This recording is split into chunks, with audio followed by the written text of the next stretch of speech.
చూశారా, మన ప్రియతమ ముఖ్యమంత్రి పేరుతో నేను త్వరలో కట్టబోతున్న భవనం.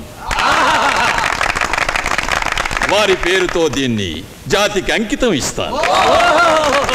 ఇది రెడీ అయితే తాజ్ మహల్ అమ్మ మొగుళ్ళ ఉంటుంది. పదండి పదండి పదండి భోజనానికి.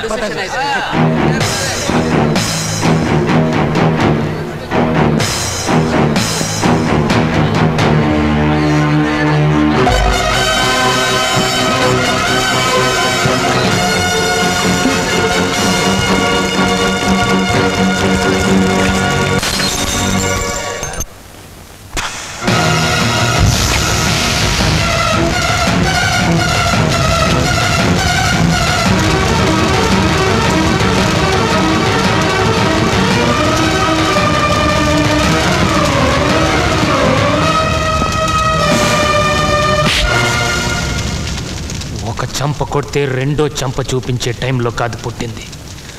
ఒక చంప కొడితే రెండు చంపలు వాయించే టైంలో పుట్టాను. రాకేష్ కొట్టు. తండ్రిగా కొంపను నాశనం చేస్తున్నందుకు ఒక చంప, నాయకుడిగా రాష్ట్రాన్ని మింగుతున్నందుకు ఇంకో చంప నేను పక్కన కొడతాను. రాకేష్ ఏమిటా మాటలు? లోపలికి సురేఖ ఏమని బెదిరించాడు అడుగుమా. చంపుతానని వార్నింగ్ ఇచ్చాను. ఏమండి ఎందుకు అలా చేశారు?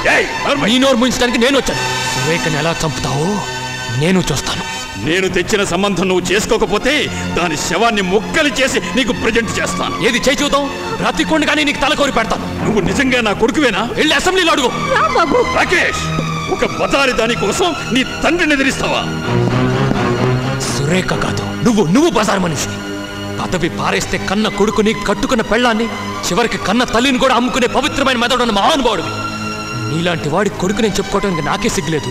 సురేఖ కోడలు కావడం నీకెందుకు సిగ్గు? అది నా కోడలు కావడానికి వీల్లేదు. మీరు కాదన్నా సురేఖ నా కోడలు అవుతుంది. శారదా, నీ ఆవేశం కంటే అమ్మ ఆశీర్వాదమే నాకు గొప్పది. రేపు లా డిగ్రీ తీసుకుంటున్నాను. రేపు సాయంత్రం సురేఖ మెడలో తాళి కడుతున్నాను. రామ్మా.